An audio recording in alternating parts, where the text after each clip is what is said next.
안녕하세요. 최근에 많은 것을 깨달으며 살아가는 30대 여성입니다. 결혼 후 처음으로 실제로 본 인간의 본성에 대해 깨달았습니다. 인간의 본성은 매우 이기적이며 악한 경향이 있어서 때로는 부조리한 행동을 할 수 있다는 것을 느꼈습니다. 심지어 가족들 사이에서도 그러한 모습을 보이기도 했죠. 제게는 매우 충격적인 이야기가 있는데 최근에 이 모든 것이 정리되었습니다. 이 이야기는 가족 사이라 다른 데서는 언급하기 어려웠지만 이야기를 털어놓고 싶어서 여러분께 말씀드립니다. 저는 3년 전에 결혼했는데 남편과 일반 회사원이고 남편의 형님은 미용사이십니다. 내 시어머니는 형님을 싫어하셨습니다. 그 이유는 정확히 알 수 없지만 결혼 전부터 그렇다는 것을 느꼈어요. 처음 만난 날에 이를 느꼈습니다. 아버지는 수년 전에 돌아가셔서 어머니는 아들 둘을 혼자 기르시면서 결혼을 허락해 주었는데 우리가 가족들에게 소개하기로 했을 때 어머니는 친절하게 대해 주셨지만 형님에게는 다른 태도를 보였습니다. 그렇습니다. 손님이 왔으니 내가 음료수라도 가져다 주라며 척척거리면서 모두가 가던 길을 외우고 있어야지. 아, 너는 왜 이리 눈치가 없니? 네, 어머니 죄송합니다. 너무 이쁜 동생이 있다 보니까 계속해서 함께 있고 싶었던 것 뿐이에요. 바로 다가가서 속마음을 말해보겠습니다. 형님이 이렇게 하는 것을 보고 있자니 어머님은 당장 형을 혼내고 싶어하는 눈치였어요. 이걸 어떻게 대처할까? 정말 마음에 들지 않아요. 아이쿠, 혹시 사는 게 다 생각이라고 농담하시는 건가요? 처음 만났을 때부터 어머님이 형님을 싫어하는 느낌을 받았거든요. 저를 가장한 채 그렇게 태도를 보이시는데 진짜 창피했어요. 어머님은 까다롭고 다루기 어려운 분일까 하는 생각도 들었어요. 그래서 결혼하면 혹시 제가 형님처럼 혐오와 학대를 받아들여야 하는 건 아닐까 두려움이 들었어요. 그래도 결혼하고 나서도 어머님이 제게 대하는 태도는 변치 않았어요. 오히려 형님을 더 치부하더라고요. 제게 구박하는 어머님이 형님을 더욱 치부하는 일이 있었는데 형님은 초반에 너무 견딘 살았어요. 저라면 너무 서러워서 못 살 것 같아요. 어머님은 절대 덜 안 하셨어요. 우리 시댁은 몇 번씩이나 1년에 제사를 지냈어요. 처음부터 끝까지 직접 다 만들고 치우는 방식을 고수하는 어머님 때문에 많은 일이 고생스러웠어요. 하지만 그 부분을 알고 결혼했기 때문에 그렇게 힘들게 느껴지진 않았어요. 어머님이 형님께 대하는 태도 때문에 시어머니 집에 가기가 싫었어요. 큰 애야, 차근히 회사 다녀와서 힘들어. 너 좀 마무리하고 가. 작은 애는 어서 들어가고 이 얼른 들어가. 아, 예 어머님, 저 그 생각을 못했어요. 동서야, 오늘 고생했어. 이만하고 들어가 봐. 여긴 내가 정리 안 할게. 어머님, 저 괜찮아요. 형님, 저 할 수 있어요. 같이 하면 빠르겠죠? 같이 해요. 아니야, 작은 애야. 이런 건 큰 애가 잘해. 그냥 들어가 봐. 시어머님은 제 손에 끼고 있던 고무 장갑까지 빼둬서 주방에서 끌어내셨고 어머님이 등을 더미는 털로 저도 어쩔 수 없이 그때는 그냥 돌아왔어요. 그날 형님께 너무 민망하고 죄송했어요. 어머님은 편애를 너무 티나게 하셨고 그걸 묵묵히 견뎌내는 형님이셨어요. 무슨 영문인지 모르겠지만 이건 정말 아니라고 생각했거든요. 남편한테도 혹시 어머님과 형님 사이에 무슨 일이 있었냐고 물어봤어. 여보, 혹시 어머님과 형님 사이에 무슨 일이 있었어? 어머님이 형님께 너무 함부로 하시고 형님은 너무 당연하게 잘 견뎌내고 뭐가 있는 것 같아서. 어머님이 나한테는 너무 잘해주시는데 형님한테 하는 거 보면 전혀 다른 사람 같아. 이상한 일은 없었는데 나도 잘 몰라. 동생이 형 결혼을 한다는 소식을 들었을 때 나는 결혼할 준비가 덜 되어 있을 거라 생각했다. 엄마가 내게 미리 알려주면 어땠을까 하는 생각이 들었지만 그래도 감사한 마음이 들었어. 나에게 잘해주시는 것에 대해 감사하다. 하지만 혹시 내가 형처럼 대우받을 수도 있는지 걱정돼요. 정말로 이것에 대해 확신하지 못해. 차라리 내가 예민한 건 아닌지 의문이 들 정도야. 머릿속에서 며느리에게 지레라 저래라 할지도 몰라. 특별히 구박받는 것은 느껴지지 않았어. 방금 전에도 형은 회사 다니느라 일어날 시간이 늦다고 했잖아. 형은 미용실에서 매일 아침 빠른 시간에 출근하고 정말 힘들게 일하는데 더위 할 수 있을까 생각해. 그건 당신의 생각이고 형수님은 연차가 많아서 매일 서서 일하진 않을 거야. 게다가 먼저 일어나는 것이 좋아? 쉽게 생각하자. 계속 어렵게 생각하면 힘들어. 남자들은 이런 상황에서 둔감하다고 생각해. 형이 집에 와서 어떻게 대우받는지 모르는데 주방에 들어가는 일이 적어서 남편의 무관심함으로 인해 잘 모르는 것일지도 몰라. 아주버님이 형의 남편이니까 이런 상황을 잘 이해할 거야. 형이 집에 와도 꼭 아주버님께 말씀드릴 것 같은데 아무도 형님을 도와주는 사람이 없어서 속상했습니다. 그런 상황에서도 중심을 잡고 손 아래 사람으로서 도리를 다해야 한다는 생각이 들었습니다. 그래서 형님에게 수시로 연락하고 상의하며 잘 지내려고 노력했죠. 다행히 형님은 친절한 성향으로 제 호의를 잘 받아주셨습니다. 서로 동서하는 것이 좋다고 생각하며 형님에게 힘이 되고 싶습니다. 결혼하면 동서 사이에 트러블이 많이 생길 수 있다고 하지만 형님과 함께라면 괜찮을 것 같아요. 저도 형님의 힘이 되고 싶습니다. 형님이 이해해줘서 정말 감사합니다. 형님이 시어머니의 예쁨을 받는 것에 질투나 질타하지 않고 잘 대해주셔서 감동받았습니다. 형님 덕분에 힘이 나요. 서로 간의 문제는 없었지만 사위가 시어머니에게 무례한 태도를 보였다. 시댁에 갔을 때 남자들은 요리 등을 도와야 했지만 별로 도와주지 않았다. 그러던 중 시어머니는 남자들이 없을 때만 사위를 괴롭히는 모습을 보였다. 남자가 실수를 한다면 비난을 하고 사례를 보이지 않았다. 사위는 그런 말을 들으면서도 그저 사과하는 말뿐이었고 한 번도 반격을 하지 않았다. 그 모습을 보는 나는 더욱 안타까움을 느꼈고 형제가 어떤 생각을 했는지 궁금했다. 어떤 마음일까 궁금해서 물었더니 형제님이 어머님을 미워하지 않는다며 이렇게 나쁘게 이야기할 때도 왜 한마디도 대꾸하지 않는지 물었습니다. 형제님은 무엇이 부족해서 그런지 확실한 대답을 하라고 했지만 아니야 동서, 나는 괜찮아. 어머님이 표현이 조금 나쁘게 했을 뿐 사람 자체는 정말 좋은 분이야. 고마워, 나를 걱정해줘서 라고 대답했습니다. 형제님도 아시다시피 가만히 있으면 가만히 보기만 하는 것이고 참는 것이 해결책도 방어책도 아니랍니다. 그래서 형제님도 참지 마세요. 도와드릴 테니까. 나는 어머님을 존경하고 좋아해, 동서. 당신이 조금 답답하게 느껴질 수도 있겠지만 난 괜찮아.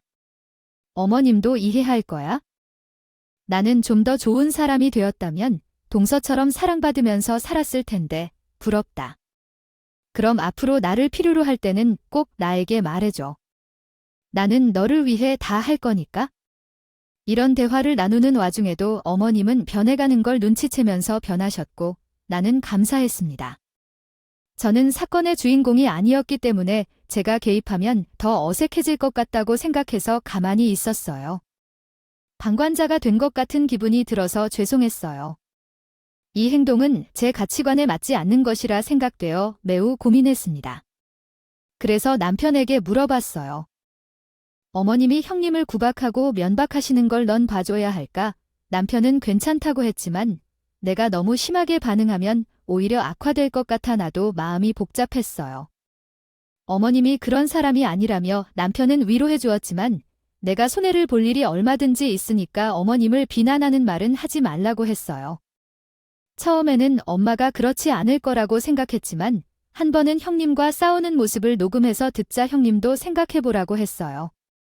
그리고 형님이 가만히 있으라고 해서 나도 그냥 보고만 있었어요. 어머님이 형님을 면박할 때 내가 더 심하게 반응하면 형님이 더 어색해질 것 같아서 난 그냥 못 들은 척을 했어요. 언젠간 형님이 용기를 내어 그 상황을 참을 수 있는 날을 기다렸죠. 그런데 그날은 머지않아 왔어요. 형님이 교수가 되었다는 소식을 듣고 어머님에게 먼저 전화해서 알렸대요. 어머님이 전화해줘서 그 순간 뭔가 마음이 따뜻해졌어요. 어머님이 형님을 미워하는 게 아니라는 걸 깨닫게 됐어요. 그리고 너무 좋아서 살짝 울먹였네요. 잘 된 것 같았어요. 지난 동안 형이 일하느라 정말 바빴거든요. 휴일인 줄 알았는데도 할 일이 남아 출근해야 한다고 했던 것 같아요. 그게 뭐였지 말이지요? 교수 준비를 한 것 같아요. 그러면서도 가족의 의리를 위해 시어머니 모친을 도우러 오신 거예요. 정말 멋지시군요. 그런데 형이 교수가 되고 난 이후로 완전히 사람이 변했어요. 시어머니도 형이 교수가 된 후로 변했고요. 형이 사랑도 받았으니까 아무 잘못이 없던 그누면 혼용하게 시작했어요. 그 이유는 형이 조금 시어머니를 다루고 있었나 봐. 이제부터 저가 제사를 하라거나 동생한테 시키라 하라거나 수업 준비 때문에 바쁘다네요. 못한다면 원하다를 하지 않았고 이렇지 않다 싶은데 그래도 어쩔세 단 한 편지만 보내는 거라고 했다. 조금만 제가 판조적이라 그랬다. 소리도 하니까 그냥 제가 밀리고 내 뒤에서 동작하거나 주워 들어와야 했다. 너 혼자 할 수 있을 것 같은데 형님이 하나만 하면 간단히 큰 일을 하게 됐어요. 그래서 정말 당황스럽 줄을 알았죠. 그 이유는 이렇게 많으나 제가 요리를 한 적이 없기 무해했으니까 후원을 받은 곳도 없었고요. 뒷받침해서 유리한 적이 없었으니까 대답하는 것이 괜히 울컥할 작업이 하나에 착 있었어요. 네, 저 혼자 그 많은 음식들을 다 처리해야 했어요. 아니요, 어머님. 전 못해요. 형님도 못하시면 그냥 사세요. 돈은 형님과 제가 갚을게요. 동서는 돈을 맡고 돈은 내가 내면 되고 어머님이 원하는 것은 동서가 할 수 있는 한 최선을 다해야죠. 아니요, 저는 그렇게 많은 일을 못해요. 할 수 있는 거라면 소고기 묵국 정도 끓이는 거죠. 그것도 4인분 이상은 못하는데요. 동서가 못한다는 말이 어디서 나와? 인터넷에 레시피가 다 나와 있어요. 그걸 보고 따라하면 돼요. 나의 밤에 새더라도 다 외워야죠. 아이고, 시집이 정말 쉬운 것 같네요. 너도 좀 도와봐요. 형님은 매번 그렇게 말했어요. 제사 음식이 그리 어려운 게 아닌데 너 몸살이 많이 심하다 하네요. 일단 해보는 데까진 해보세요. 형님이 교수가 되자 했어요. 형님이 어머님에게 갑질하는 며느리가 되었지요. 무슨 큰 벼슬을 한 것 마냥 어머님을 부렸어요. 어머님은 형님이 한 모든 일을 제게 다시 맡기셨어요. 제 대한 태도가 완전히 변했죠. 결국 제가 형님이 하던 시다바리 역할을 다 해야 했어요. 할 사람도 없는데 어떻게 하죠? 다 알아야 했어요. 그래서 새벽까지 음식 치우고 설거지까지 하고 겨우 집에 돌아올 수 있었어요. 그리고 다음 날 형님이 전화 오셨어요. 동서, 어제 제사를 진행했는데 어때? 힘들었겠지. 제사는 보통 일이 아니에요. 네, 형님. 그런데 저는 이렇게 못해요. 앞으로는 사소한 일로 해결하든지 혹은 제사를 없애든지 어머님께 말씀드릴 생각이에요. 어머니, 무슨 말이에요? 그동안 동서 제사 때마다 하는 것 없이 어머님은 등을 돌리셨고 놀았는데 그 집도 나도 좀 해봐야겠어요. 그렇지 않나요? 이제 어머님도 나의 편이 되었겠군요. 나도 동서 시집살이 좀 시켜보죠. 고생 많았어요. 다음에 봐요. 사람은 어떻게 이렇게 변하나 싶네요. 형님이 구박받던 시기에 별 다른 것 없다고 배려해 주셨던 것이 진심이 아니었나 싶었어요. 그래서 나한테 이렇게 복수하는구나 했죠. 어머님도 이제는 형님이 집안에서 실세가 되었으니까 형님 말을 따라야겠는 것 같고요. 저 혼자 지키는 사람이 없어 억울했어요. 그 후로 얼마 뒤 제사가 다시 돌아왔어요. 나를 지키는 생각으로 이번에는 남편에게 말했어요. 이제부터 시댁에 안 갈 거예요. 가고 싶으면 당신 혼자 가세요. 나 혼자 그 고생 다 할 수 없어요. 왜 그래요? 결혼 전에도 말했잖아요.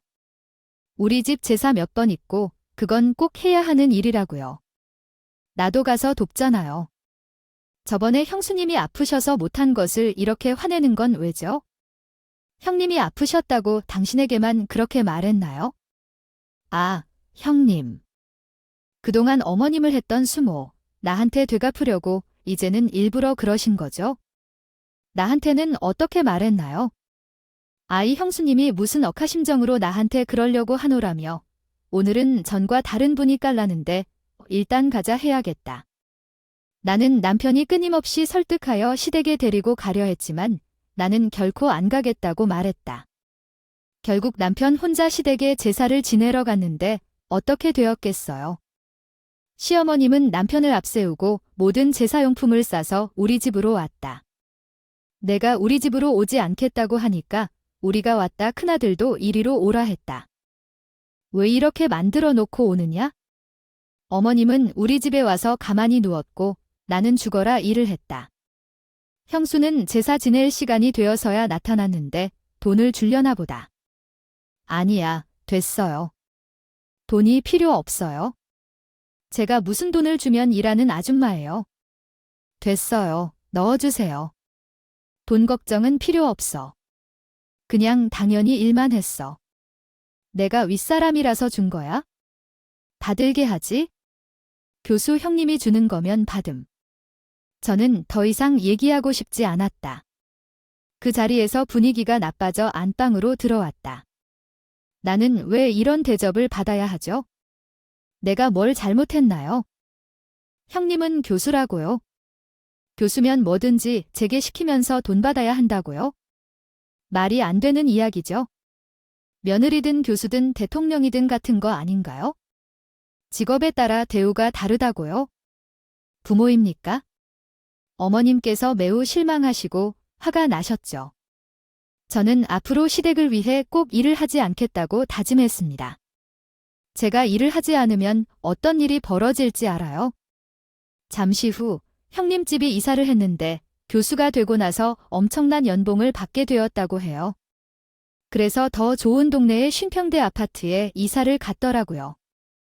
거기서 시댁 가족들과 집들이를 했는데 그날 제가 마음먹고 일을 시키는 것을 모조리 커트했습니다. 의도적으로 손과 발목을 다쳤어요. 그런 다음 어머님은 도우미 역할을 하는데 도우미가 아니겠어요? 음식을 다 싸들고 자진해서 설거지도 다 하시고 형님이 도울 수도 있을 텐데 손 하나 까딱 않고 어머님을 부르고 불러서 일을 시키더라고요. 그리고 보상으로 용돈을 쥐어줘요. 어머니, 오늘 정말 고생 많으셨어요. 이번에는 이만큼 받아가세요. 음식을 만들어서 좀 더 주었어요. 아니, 이 정도면 충분한데 왜 이렇게 많은 돈을 받는 거죠? 감사해, 친애하는 어머니. 그리고 이 돈은 어머님 친구들을 만나면 어떤 이야기를 하겠지만요. 맛있는 것을 사세요. 겨우 속어머니가 사주는 것이라고 하면서요. 아니야, 아까 주신 것도 많은데 전에 주신 것도 아직 많이 남았어요. 이 돈은 너 사용하세요. 나한테 이렇게 많이 주면 어떡해요? 아이, 그럼 이 돈은 옷을 사세요. 명색이 교수 시어머니인데 명품 정도는 입어야겠죠. 알겠죠? 내일 백화점에 가서 옷을 사세요. 어머님은 형님한테 그렇게 모욕을 당하고도 돈을 또 받으니까 입이 귀에 걸렸어요. 돈은 좋긴 좋나 봐요. 그렇게 무시하고 구박하던 형님을 그렇게 대우할 수 있게 만들릴까요? 점점 형님이 갑이 되고 어머님은 을이 되셨죠. 형님이 돈을 잘 벌리 시어머니 용돈을 팍팍 주니까 형님을 더 예쁘게 하네요. 어머님은 형님이 교수가 되신 것을 아주 좋아하셨는데 미용사라고 하면 뭔가 없어 보이는 직업이었는데 교수라고 하니까 자존심도 세워지고 대단한 며느리의 시어머니가 된 것 같아서 아주 만족스럽대요. 그런데 그건 제와 별개잖아요. 제가 형님의 직업이 좋은 게 저한테 큰 이득이 될 만한 것도 없고요. 그런데 어머님은 다른 생각을 하셨어요. 어느 날은 어머님이 며칠 전에 연락이 오셔서 저에게 반차를 쓰고 형님네로 오라고 하는데 이유는 말을 안 해주셨어요. 제발 한 번만 도와달라고 사정사정을 하시길래 너무 거절하는 것도 예의가 아니라고 생각되어 일단 알았다고 하고 그날 반차를 써서 형님 집에 갔어요. 어머님이 계시고 앞치마를 두르고 계셨어요. 어머님, 왔는데 무슨 이유로 부르셨죠? 그나저나 왜 앞치마를 입고 계시죠? 오늘 형님의 친구들이 집들이를 한다고 하는데 수업 때문에 집 정리나 음식 준비를 할 시간이 없다고 하더래요. 그래서 내가 도와주기로 했어요. 그런데 왜 나를 불러오신 건가요? 어머님이 하시기로 하셨으면 어머님이 하셔야지요. 넌 뭘 하는 거니? 나는 음식 준비를 할 텐데 넌 집 정리 좀 해라. 아니요, 어머님, 이런 일을 모르고 왔어요. 어머님이 하신다고 하셨으면 어머님 혼자 하세요. 이만 가겠습니다. 뭐라고? 초석을. 내가 너한테 도와달라고 했는데 왜 그냥 떠나는 거야? 아유, 제가 할 일이 아닌 일이었으니 그냥 형님 집을 나오려는데 어머님은 뒤에서 욕을 하셨어요. 화가 많이 났지만 갈 곳이 없어서 집에 돌아갔어요. 물 한 잔을 마시고 진정하기로 했지만 생각이 많이 날뛰었어요. 진정적이 되지 않기 쉽더라고요. 왕위에서 혼자 앉은 채로 주저앉아 있으니 형부께 전화가 왔어요. 제가 일부러 어머니에게 얼똥과 함께 하라고 했는데 그냥 가버렸다며 어떻게 이럴 수가 있죠? 그래서 어머님이 모든 것을 엉망으로 만들었네요. 지금도 어떻게 떠날 수 있을까요? 형부님, 그 일을 해야 하는 의무가 있는가요? 제가 형부님과 어머님과 약속한 적이 있나요? 제 생각은 그렇지 않다고요. 형부님은 잘하는 그대로 하고 주인으로 사시면 되겠죠. 어머님, 이 아이 좀 봐주세요. 너는 날보다 잘난 아이야? 너보다 좋은 것을 벌어. 훈계하기 싫다면 전화하지 마세요. 저는 형부님을 반가워하지 않으며 영원히 연락하지 않아도 될 터이니까 이용하지 마세요. 형부님에게 을려장을 냈습니다. 그 정도면 대충 알아들은 것 같았어요. 그러나 그 후로 얼마 지나지 않아 김장을 위해 형부님을 만나야 했어요. 그날 시댁에 가니 형부님이 또 하찮은 짓을 하고 계시다니요. 아침 일찍 와서 거두는 대신 누워서 입으로만 일을 시키고 있었어요. 얼똥아, 이건 매운데 맛이 없어. 손맛이 없어서 그런가 뭔가 문제가 있네. 이건 맛이 이상한데 형부님이 해보세요. 저도 어머님이 넣으라고 한 대로 넣고 있는데요. 저기 또 대답하는 말이 보입니다. 정말 어떻게 교육을 받은 건지 모르겠어요. 교수님께 그런 말을 하다니 참 대단하네요. 동서대학교도 못 갈 정도로 대단하시네요. 대학 다닐 때 교수님께 그렇게 말하다니 교수님도 정말 교수다운 대접을 받으시겠죠. 많은 말만 하는데 말이 안 통하는 사람은 다른 이유를 찾기 시작하더라고요. 아이고, 여기는 파티였는데요. 초심 좀 지켜야죠. 일하면 후에 치우기 힘들어지니까요. 아, 그리고 물 좀 가져다 줘요. 빈속에 김치만 먹었더니 속이 너무 쓰려요. 왜 아침 일찍부터 왔는데요? 먹고 누워서 아무것도 안 하면서 이거 가져다 달라, 저거 가져다 달라 하는데 점점 더 여리여리해지고 있어요. 김장이 힘든 일이죠. 전날 배추를 물로 씻고 양념할 재료도 다 씻고 자르고 잘 섞어서 담근 후에 설거지까지 하고 밥도 끓여 먹어야 하는데 그 형님이라는 분은 자기가 교수가 되었다 하니까 무슨 상전이 된 듯이 누워서 입만 나불거리고 계셨어요. 바쁘면 그냥 가만히 있지 왜 입만 쉬게 하는 건지요? 남편과 아버님이 김장김치 만드는 재료와 고기, 회덮밥을 사러 나가셔서 없었고요. 아무도 그 입을 말리는 사람이 없었어요. 어머님도 화가 나신 듯이 그날 얼굴이 어두워지고 형님의 말에도 대답하지 않으셨어요. 누워서 무슨 짓을 하라면서 너무 열받았고 이런 형님의 도를 넘은 심부름을 할 수가 없어서 한 소리 했습니다. 형제님, 왜 여기 오셨어요? 제가 그렇게 놓칠 수가 없기 때문에 오셨나요? 손 하나 까딱도 안 하고 제와 어머님의 만든 김치도 가져가실 거니까요. 일 싫으면 나중에라도 해도 되는데 왜 새벽부터 내려와서 계속 일 시키는 거예요? 물, 형제님이 드세요. 손발도 잘 있는데 내가 큰 소리 치면 뭘 하시겠다는 건데 형제님은 누워있다가 갑자기 일어나서 저를 힐끔 쳐다보는데 그거 아니겠어요? 동서랑 너무 달라요. 어깨 윗사람이 아랫사람 명령할 수도 있는 건데 어디서부터 규칙을 지켜야 하는 건데요. 2년 막상 형제님이 제 뺨을 치시더라고요. 이런 상황이 뚜렷해요. 누가 사람 없어서 사람에게 힘을 가하나요? 얼굴이 엉망이 돼서 멍들었어요. 형제님 지금 뭐 하시는 거죠? 제 얼굴 때리려고 하는 거예요? 진짜 쟁쟁한 일이 있지? 왜 아플까요? 김치로 한 방 때려줄까요? 뼈 맞는 게 도움이 돼요? 형제님은 정리를 원해가지 않았을 때 저겠죠. 그래서 형제님은 잘 만든 김치를 들었어요. 저를 치료하는 것 같았어요. 그럴 때 앞에서 제가 형제님한테 당한 게 정신 차린 행동이었죠. 어머님이 아무 소리도 안 하셨는데 형제님이 김치를 들자 벌떡 일어나서 형제님 머리칼을 잡았어요. 미친 일이 어디서부터 벌어지는 거니까요? 피워 작은 아이가 잘못했어. 하나도 틀린 얘기 없어. 형님은 머리채 잡힌 채 비명을 지르다가 가까스로 어머님의 소나기에서 풀려났어요. 그리고 어머님을 밀쳤고 어머님은 나가 떨어졌어요. 나중에 며느리가 시어미한테 손을 대니 어머님이 저 교수에게 좋아하셨죠. 동네방네 미용사던 며느리가 교수가 되었다고 자랑하고 다녔어요. 집안의 자랑거리였죠. 그런데 이렇게 대하시다니 가만히 있을 수 없겠어요. 교수가 얼마나 어려운지 알아? 내 교수 맞니? 내가 확인해보니까 네 같은 건 없더라고. 어느 학교, 어느 학과야? 제가 교수요. 그래서 월급도 많이 받고 이사도 가고 어머님 용돈도 드렸어요. 전화해봤더니 확인해보니 아니더라고. 이거사, 교수가 될 수 있는 애가 아니래? 재직증명서 가져와봐. 내가 대출받은 거라면 어떻게 내 아들을 협대줘서 집을 망치냐. 처음부터 너를 받아들이는 게 아니었는데.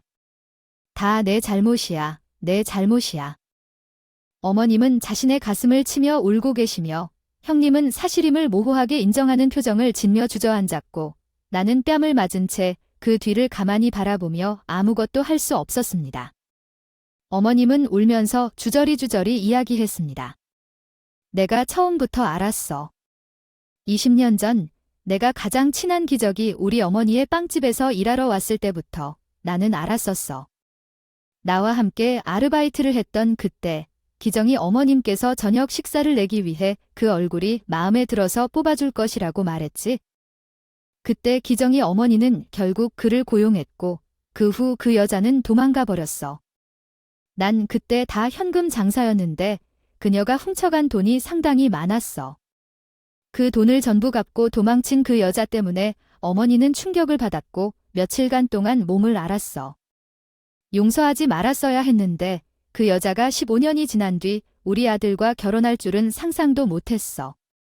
어머님, 당신이 지금 형 얘기하시는 거예요. 이런 말을 하고 싶지 않아. 너무나 믿기지 않아. 그 여자도 내가 동네를 나간 후 이사 갔고 빵집 주인과 친했던 걸 알고 있었을까? 나는 그럴 리가 없다. 나가 맞이하는 그 첫날, 그녀에게 넌 나의 운명이야 하고 말하지 않았어. 그때 나는 도망가야겠어. 빵집 일로 인해 결혼을 반대한다고 하니까 어떻게 그곳에서 머리를 숙이고 있을 생각을 했을까? 형님은 죄인처럼 머리를 숙이고 울고 있었어.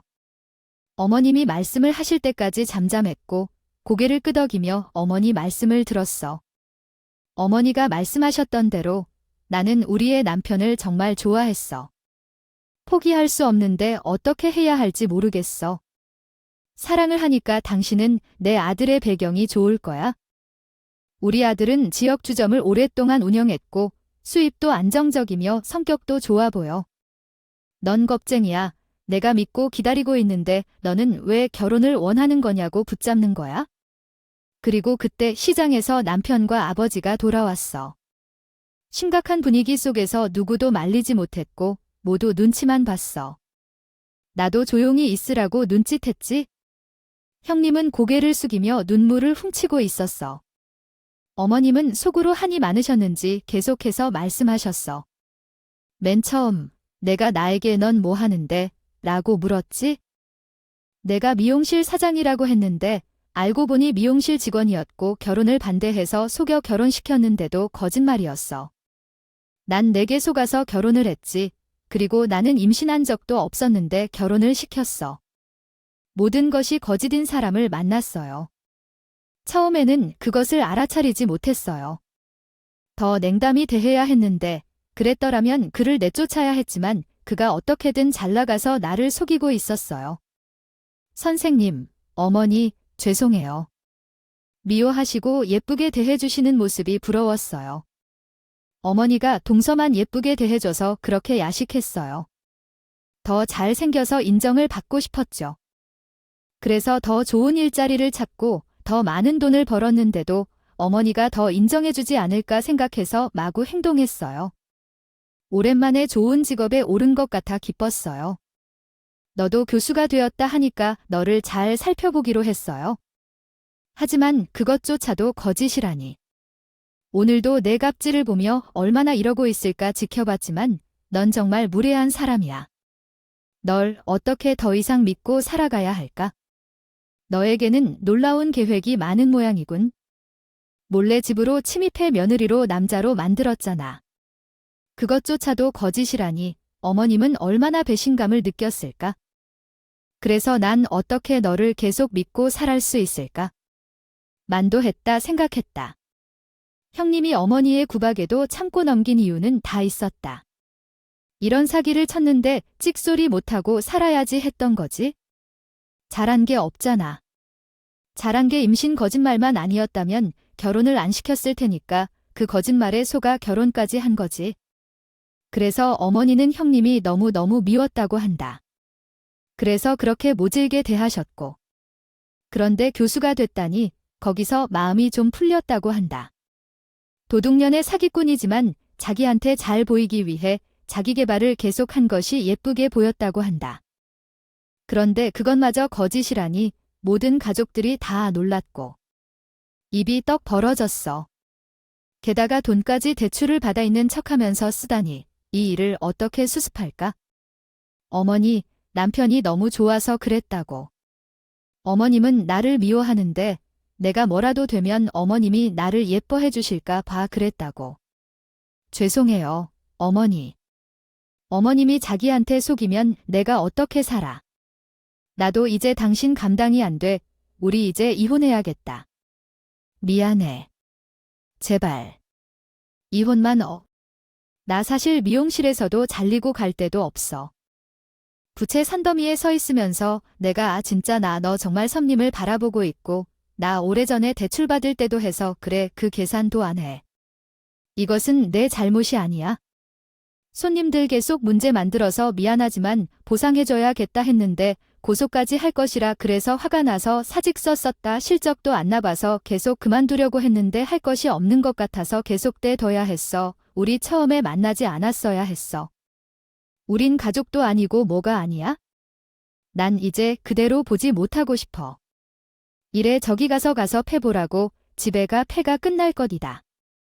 아주 얼굴로 서소로 끌고 나갔다. 다음 날에 아주 전화 왔어요. 땅은 우리 이혼하잖아.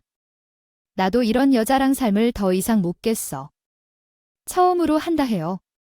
그리고 사기죄도 없애고 실수했지요. 이렇게 되걸로 장남 없는 아이 별거 해야 해용. 그리고 아이 사람도 고소했어요. 그래서 원한다면 고소하세요. 그래서 실천해야 들어가야 지속 연락드리겠어요. 근데 아주 시간이 그날 아주 못해요. 물어봐서 그러는데 아버님은 동생이 교수가 된 줄 알아버리고 정말 놀라셨어요. 분명히 저도 그것을 보았고 학교에 이름이 올라간 것을 확인할 수 있었거든요. 그런데 나중에 알게 된 건 실제로 와이프가 계속해서 학습을 이어가고 있었다는 거예요. 그래서 저도 당연히 형님이 교수로 준비 중이라는 것을 알고 있었고 집에서도 교수가 될 때까지 비밀로 유지하자고 하셨기 때문에 아무에게도 말하지 않았죠. 그런데 중간에 포기하셨다고 하더라고요. 강의하는 사진들을 봤었는데 그것이 교수가 되어 강의를 하는 게 아니라 와이프가 다니는 미용실의 사장님이 교수로 변신했는데 그에 따라 초빙 강사로 학교에서 몇 차례 강의를 하신 것이었어요. 아따, 진짜 강의하는 사진들을 보여주셨을 때 정말 놀랍고 깜짝 놀라셨어요.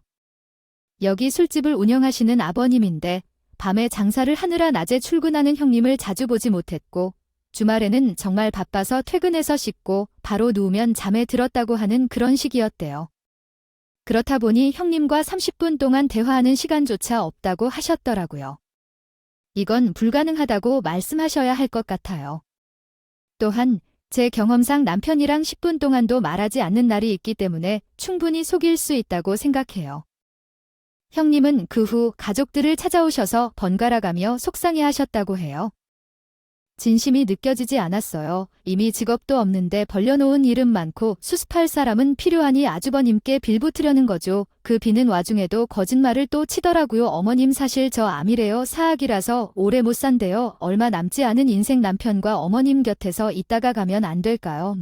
암 참네. 얘 너 기억 안 나니? 내가 나 데리고 병원 가서 같이 건강검진 한 거 그게 불과 한 달의 선이다. 그리고 그때 했던 건강검진 결과가 어제 우리 집에 도착했는데 내 것도 집에 받을 사람 없어서 우리 집으로 주소해 놓은 거 기억나지? 내가 어제 뜯어보니 멀쩡하다더라. 아우 인연이 어디서 또 사기를 쳐. 그런 거짓말은 하는 게 아니야. 정말 기가 막히죠. 왜 언젠간 다 들통날 이런 거짓말을 할까요? 형님은 상황에 몰리면 거짓말을 하는 특징이 있었어요. 그 현실을 부정하고 싶은 것 같았어요. 아무래도 병원 진료가 필요한 것 같더라고요. 결국 형님은 이혼을 했고요. 아주버님은 혼자가 되셨습니다. 아주버님은 이혼하기 전까진 몸에서 불이 활활 타며 큰 호랑이 같은 느낌이었는데 이혼 후에는 기운도 없어 보이고 뭔가 바람이 쏙 빠진 튜브 같아요. 이혼의 충격이 아직 남아있는 것. 형님은 그 후 가족들을 찾아오셔서 번갈아가며 속상해하셨다고 해요. 그는 좋은 사람이지만 빠르게 쾌차할 수 있을 것으로 생각했으나 쉽지 않은 것 같습니다. 지금은 40이지만 혼자 사는 것이 아까워서 어디 좋은 여자가 없는지 더 찾고 있습니다. 어머니도 충격을 많이 받으셨는데 가슴이 아프신 모양입니다. 뜬금없이 사과를 하기도 하는데 예전에 너에게 모질게 행동했었던 게 미안해. 그때 왜 그랬는지 모르겠어. 그 꿈속에서 너를 모른 채 끝끝내 한 짓이 참 미안해 라고 하네요. 지금은 어머니가 편안해지고 싶어 합니다.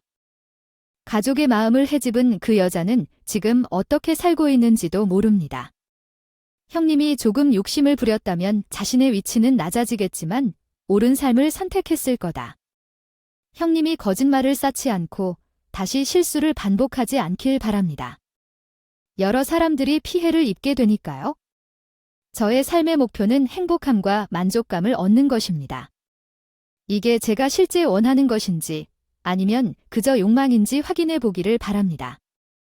결과뿐만 아니라 그 과정 또한 중요하다는 것을 알아두시면 좋겠어요. 제 형님이 겪은 실수처럼 후회 없는 삶을 살기를 원합니다. 제게 있던 파란만장한 이야기는 이로써 마무리 지어야겠군요. 다른 이야기를 들으면서도 이런 사람이 있다는 것이 놀라웠습니다. 이런 사건이 나에게 일어나니까 인생이 비로소 드라마보다 더 큰 드라마가 되는구나 생각했어요. 여러분이 가정에서 이상한 사건이 일어나지 않길 바라며 평화로운 삶이 깃들길 기원합니다. 감사합니다.